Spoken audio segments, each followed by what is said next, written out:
So here we are in New Cross and just met Mark Winter. Now Mark's the brother of Dirty Den, who we've also interviewed. So Mark, it's great to meet you tonight. Thank you. And I've talked to your brother and it sounds like you're the older ones. Yeah. I'm the oldest one, and we're from a musical family. Yeah. Well, we started playing music from when we was about the age of 14, and we were still at school, and we were going to the blues dances, and we was playing. Notably, the sound at the time in East London was a sound called Chicken. And we were doing a warm-up session, and there was nobody there, but we had to do it and get up and go to school. So from there on, we formed a sound system. And that's myself, my brother Dirty Den, Harold Morris, there was Errol Douglas, Roger Moore, and my younger brother Gary Winter. And that was the early days of Lovers Rock. So we were amongst one of the first, particularly in East London, Hackney, to be playing Lovers Rock on a scale, 7 days a week, sometimes twice on a day. So we were doing all the local with the Lovers Rock. And that era started late 1978. The beginning of 1979. And during that time, we'd always play soul music as well, because soul music always complemented the Lovers Rock and the revival which we were playing. And, as a lot of our early soul influences came from the likes of Roxy Soul Sound, which at the time, most of the members were living on our road, so we was able to pick that up and play the soul music in our dances, and that with the Lovers Rock. And that took us on to about 1985, 1986. This is after the sound had a good run of about 7 years. And it slowly disbanded, and my brother Dennis and Harold formed Company Soul Sound. Company Soul Sound has its roots into one of the early instigators or inventors of rare groove, and that's where Dennis started to show his deep knowledge in music, which he'd done extensive travelling, collecting music and giving it to people and teaching people about early rare groove music, and that's really where it started. So we're talking, what date would you say that characteristic two-step sound that later became known as two-step, when would you say that was starting to be played as a major characteristic of the night and a major feature of the night?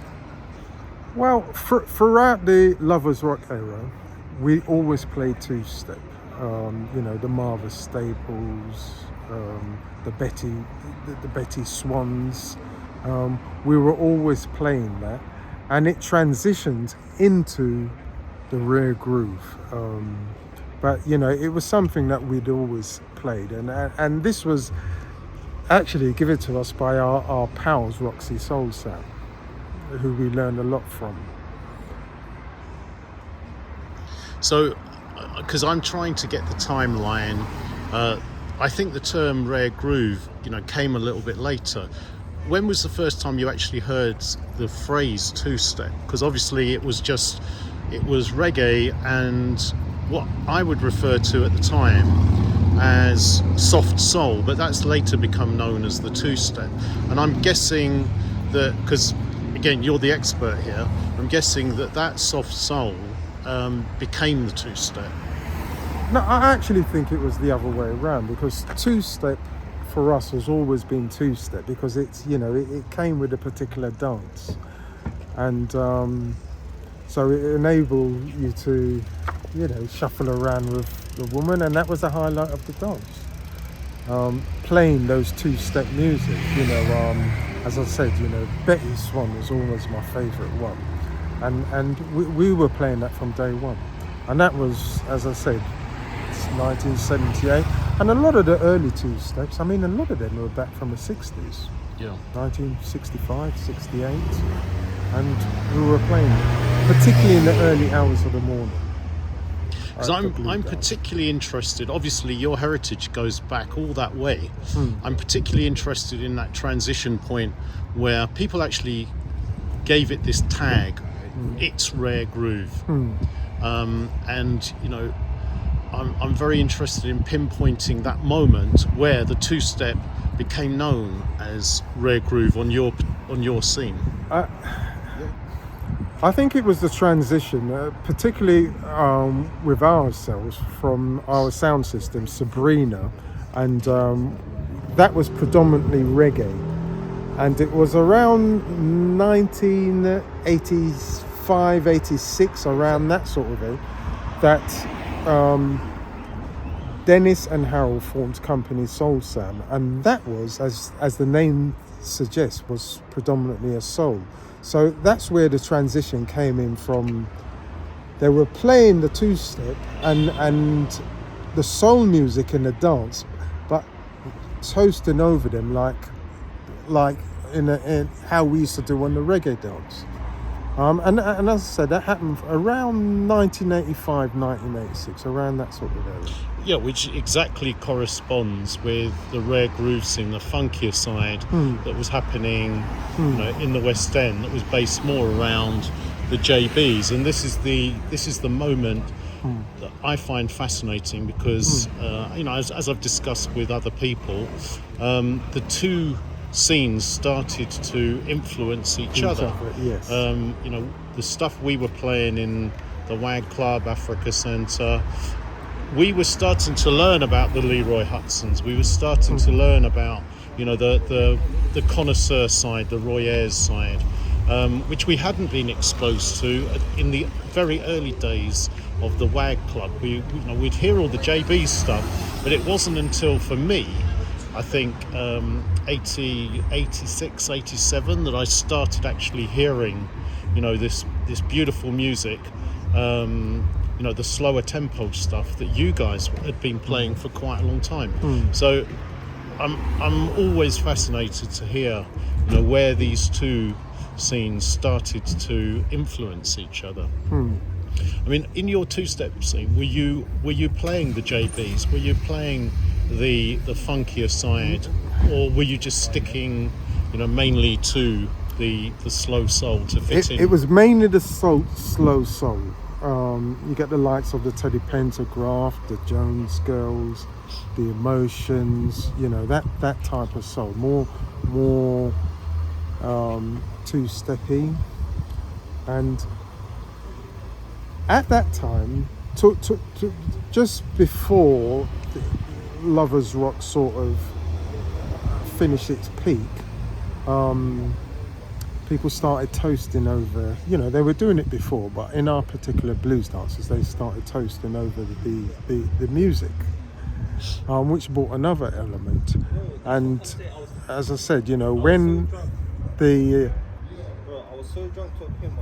sound changed into a rare groove, that toasting element continued with it, but on soul music, which was a new thing, and people found it fascinating.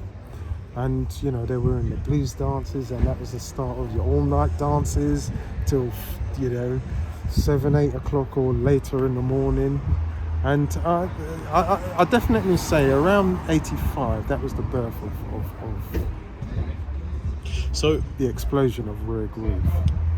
So what we'd love to do, you know, to document it, is to give props to, you know, the unsung heroes, and I'd love you to talk about, you know, some of the people that you've already mentioned, and maybe if you want to bring in some other names, and again bring these people to light, you know, bring these people alive through the oral history, Mm. so that the new generation can learn about the characters and some of the things that went on in the scene. So, yeah, I'd love you to just, transport yourself back there.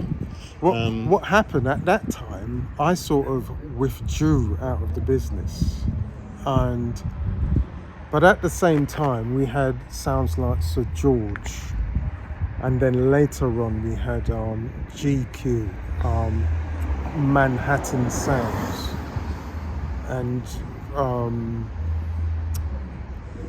Mystery, and we Sir George made their name from playing at a club called Oasis, and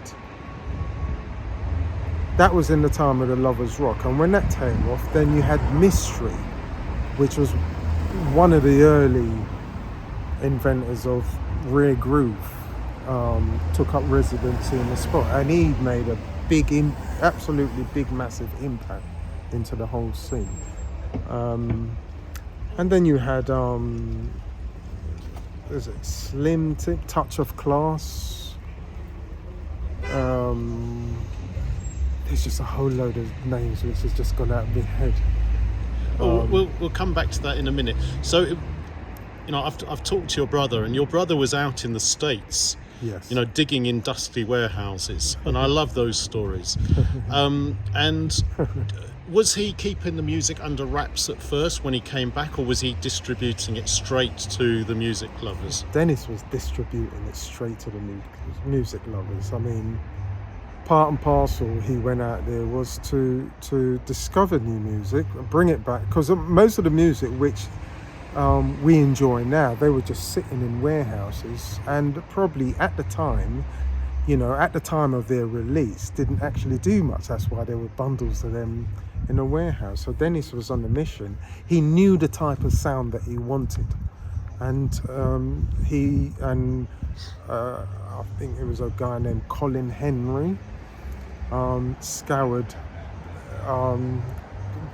various states in America, and I met a lot of English people doing the same thing at the same time, like my friend Malcolm from Soul Brothers Records, and that's where we all became friends. I didn't actually go with him, but I got the tail end. I've come back, Mark, I've got this big batch of records. We need to get rid of them. We need to let people know about these. And once you let people know about it, they just disappeared. And it was just a trip after trip. He got a batch, sold them, got money, went back, etc., etc. So as his brother, you must have been, it's exciting just hearing this story, but as his brother, did you get first dibs on the records that came back? Did you go, oh my God, that one I'm keeping for myself, I'm going to play that out? Definitely. On one occasion, we were there on a family holiday. We were in Los Angeles, at Compton. We were actually in Compton, part of Hollywood. And we were with the whole family, and Dennis just said to me, he's going to look for some records. And mind you, it was a freezing cold day. And we didn't see Dennis until the next day. And he had the car and everything. And he came back with a carload of records and just a smile on his face. And the whole family were absolutely upset with Dennis because we were freezing and we wanted to see the sights, etc., etc. But there was Dennis with a whole load of the latest rare groove, which nobody had ever heard of. So name a couple of tunes that, as soon as they hit the deck when you were playing through this pile of tunes, you were, oh my God, this, I can't wait to play this as an exclusive because no one else has played it before.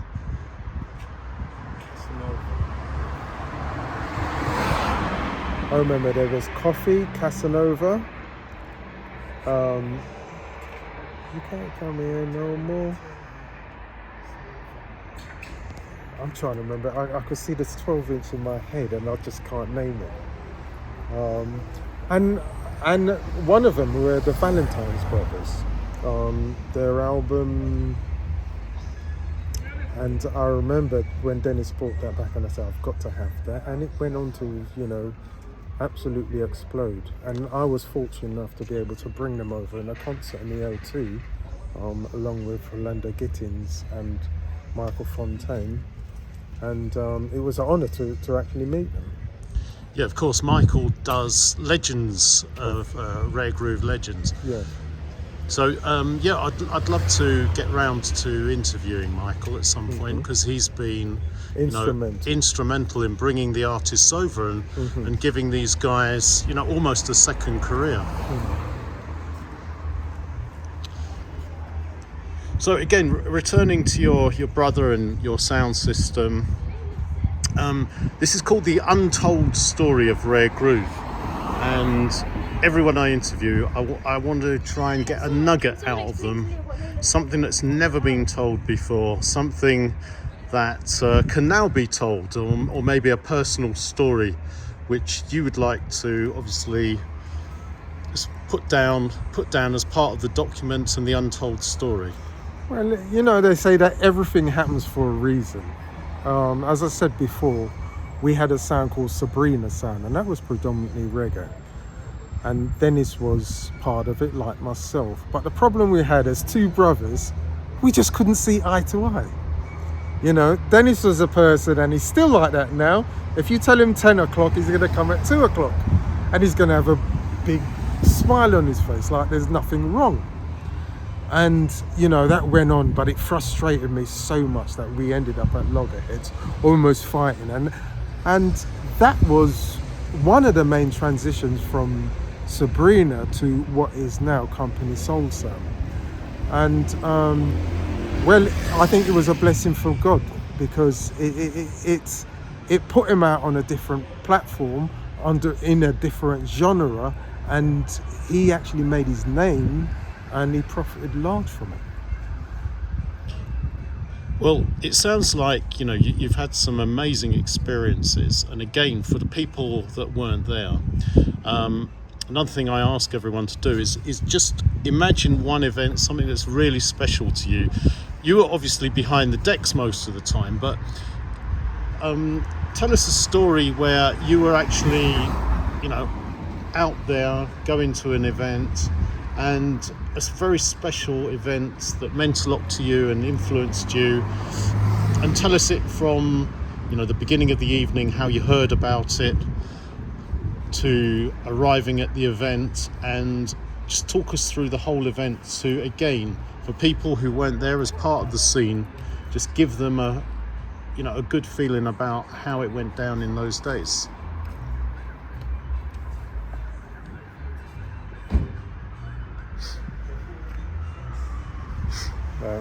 Now that has got me.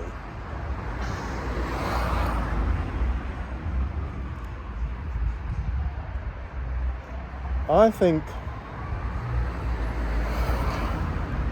one of my earliest recollections of that actually gave me the want or the need to pursue a career and a glorified hobby in music is the very first time we played at a party. I remember we're all getting ready, and we were about 14 at the time, and as I said, we had a sound system, which meant that we had we had to have our own equipment, speakers, etc., etc. And it was somebody's birthday party. I think it may have been a 16th birthday party. And at that time, we didn't have any vans to take our equipment around. We were still young. So we had no alternative but to carry the stuff. And it was about a mile's journey. So you can imagine, with the speaker box, and those days the vinyl, we had a record box which was like a coffin, and we had to walk about a mile to this party. There's probably 15 of us, by the time we wrote to our friends, and we played, we got there, we strung up and we played in it, and it was such a brilliant party. And people didn't want to go home. They enjoyed themselves so much. And we decided we've got to do something to stop this party. So I remember at the time we played, I said, you know what, I've got this record in my record box. It's Madness. It's a record by Madness. And I says, I know black people, they're going to like boo you and just leave the party. And when I played the record, it was like, whoo, it turned the party right round on its head. And the people, I think it played for about half an hour straight, and the party continued. And I think it was at that point I said, you know what? We can make a really good living out of this. And this was 45 years ago. It wasn't one step beyond. It was one step beyond. How did I know that? Because for me, I remember going to a party, But was it around 1980, that came on at a student party, and the place went wild.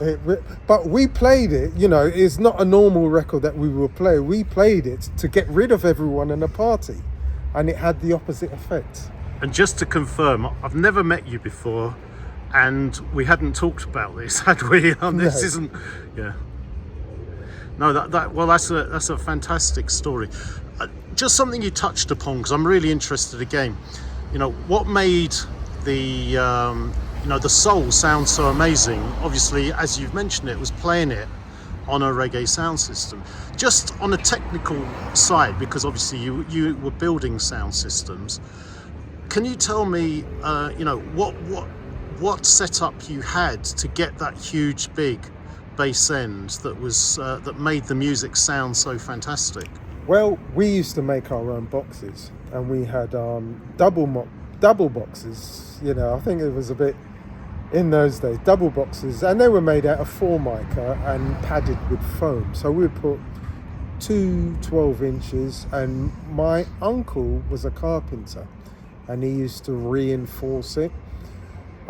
We had, I forgot the name of the amps, but around the time when we started, it was the first time we were introducing twin turntables, because prior to the party we were playing on a single deck. I actually had a Garrard deck, and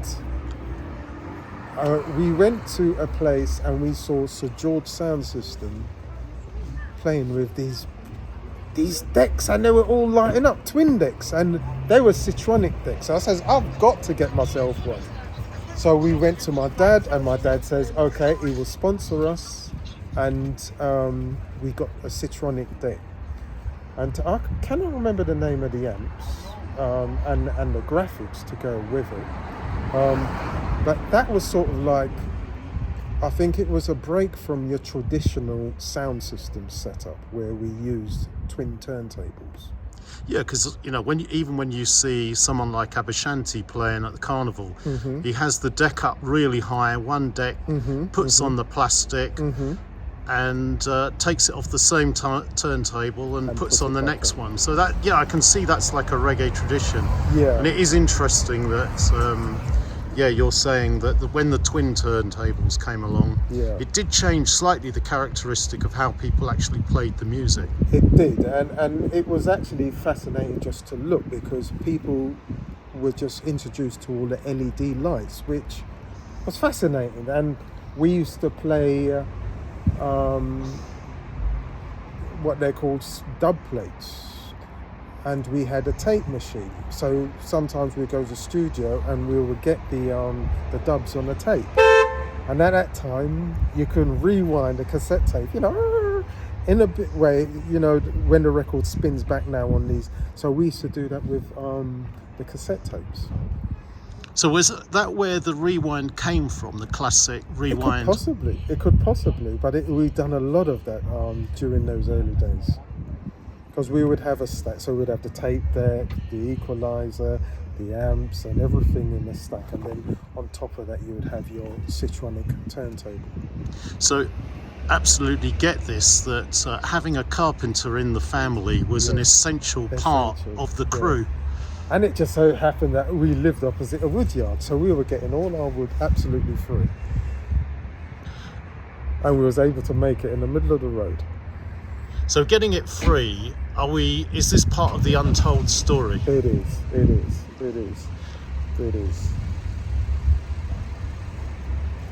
Would you like to elaborate on that, or is that enough? Well, that's enough, because my dad was friends with the person that owned the wood yard, so they would always give it to us. Because on that, in those early stages, we were able on the street to make the boxes. Yeah. And have street parties at the same time. Yeah. So whereabouts in London was this? And this was in Hackney, Clapton. Yeah. So your parties must have been notorious. Notorious. 7 days a week.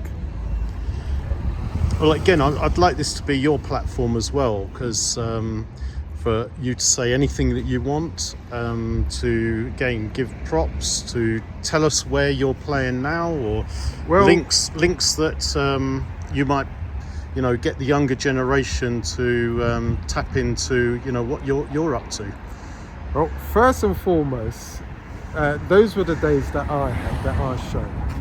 And most people now know my brother Dennis. I'm always the quiet one in the background. And I love that.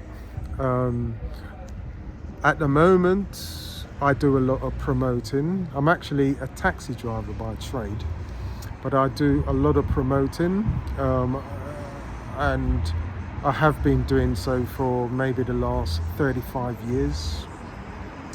Promoting dances, concerts, weekenders, holidays abroad.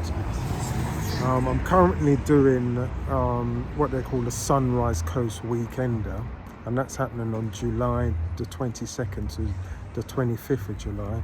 And I've got maybe 40 DJs, 10 comedians, and about 5 live acts, soul and reggae. And that's going to be a blast. So where is that, and what's it say? That's the Sunrise Coast Weekender, and that's in Lowestoft, Suffolk. And that, as I said, that's on the July the 22nd to the 25th. And how can people get tickets for that? Well, you can get tickets on www.partyace.com or www.getyourtickets.co.uk. But you have to be really quick because they're almost sold out. Well, thank you so much for taking time out. Mm-hmm. We're here in New Cross, and we're outside the Flower of Kent. The Flower of Kent. Many thanks.